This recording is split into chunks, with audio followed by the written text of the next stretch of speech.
This is CBS 12 News at 5.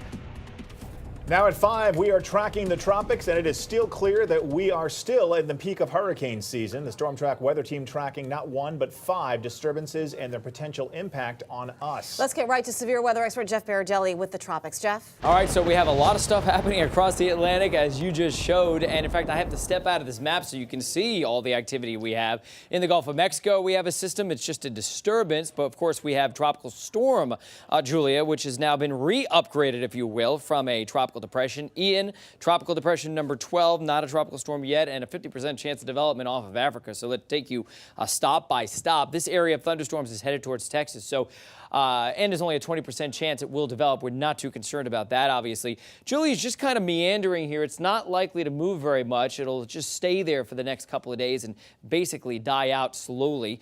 Behind that, right to the east, we have Tropical Storm Ian that is moving out. Not concerned about that. This is the one we need to watch closely. Still a tropical depression 12, but it could become Carl. And this is one that we're going to want to watch as we head into the weekend and next week as well. And right behind it, another African wave, a 50% chance of development over the next 5 days. So we'll talk more about the tracks of these systems and also your local forecast into the weekend in minutes. Julia has become a tropical storm again this afternoon. Julia is expected to dump record rainfall in Charleston, South Carolina, along the South Carolina coast, which is known as the Low County. Yesterday, many areas saw a little more than 2 inches, well below the 6 to 8 inches that was expected.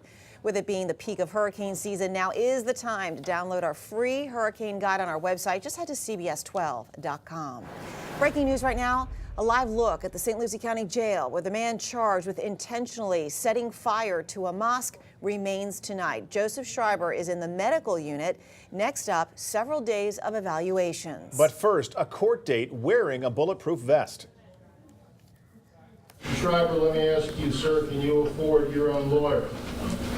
Absolutely not, sir.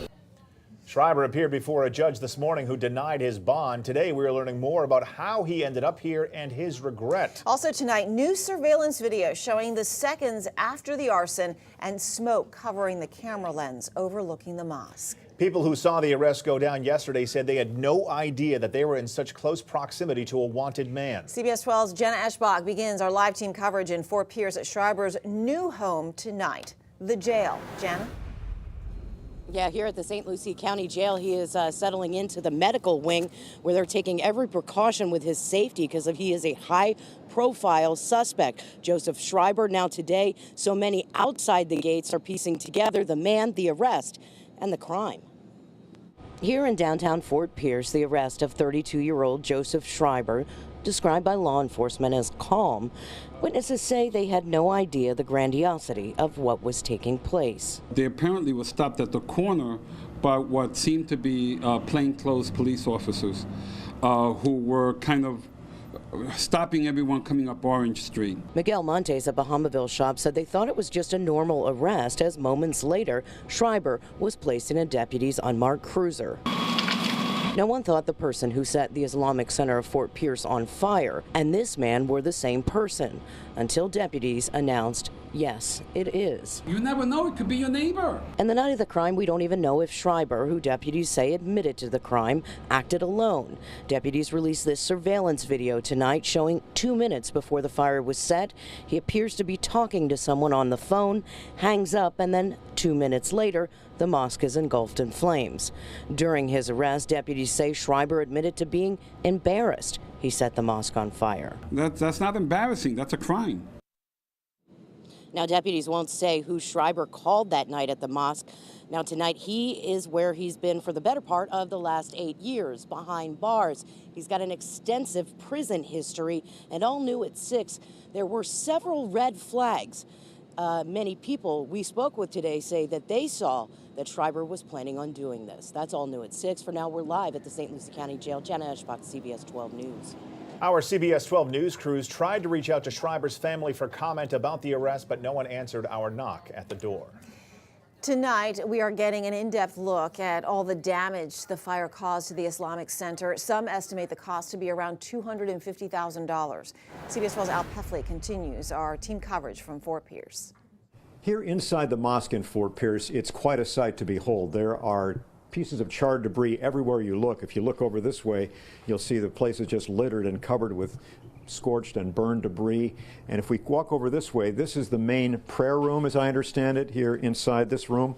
You can see this was not damaged very much by the fire. Apparently the flames didn't quite reach this far into the mosque. But if you come with me over here, you'll see the situation is much different on this side. Over here in this room behind me, not sure what they use this room for, but there is considerable damage in here.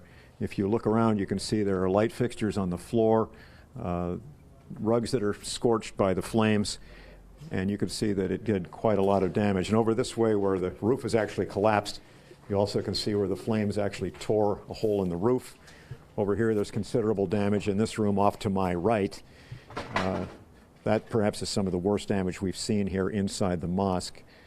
Lots of damage to clean up. Some of the volunteers, the members here at the mosque have already done what they can, and it's still a work in progress.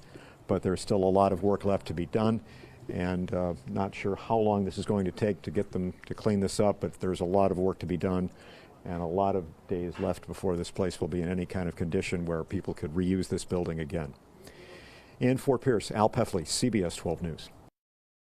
At least one other group of people is worried about retaliation to the arson. The accused arsonist is Jewish, and now the Anti-Defamation League is warning all Jewish places of worship to be vigilant.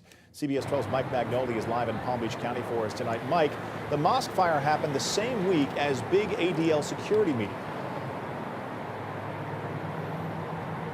Yes, John, that's absolutely right. The ADL has these meetings annually, typically reviewing their security a few weeks before the high holidays of Sukkot and then Rosh Hashanah. And so those talks about security measures were underway as the investigation into the mosque fire was happening. And so they tell me the temples were already on high alert before the arrest. Unfortunately, and what the ADL says to faith leaders and faith institutions is that security needs to be a 24/7, 365-day-a-year event. Anti-Defamation League Regional Director Hava Hausauer has been following the story of the Fort Pierce mosque fire, and she was troubled when she saw the ranting and raving on the arson suspect's Facebook page. It's hate speech about Islam. Hausauer says she's worried because he is Jewish and there could be people wanting to lash out. At worst, the ADL fears physical acts like vandalism, fire, or violence, but in a lesser degree, the ADL doesn't want to see hate speech piling on top of hate speech.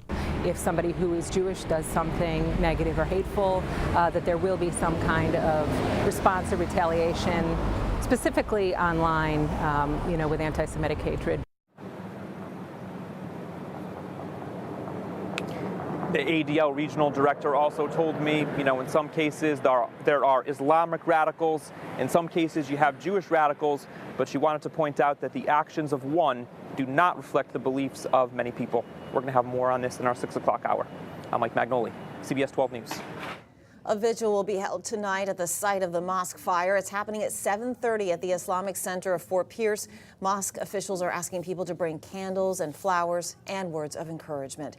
Our resources on the mosque arson investigation are available to you 24/7. You can read the arrest report and the Schreiber's disturbing social media posts by heading to CBS12.com and clicking on the story.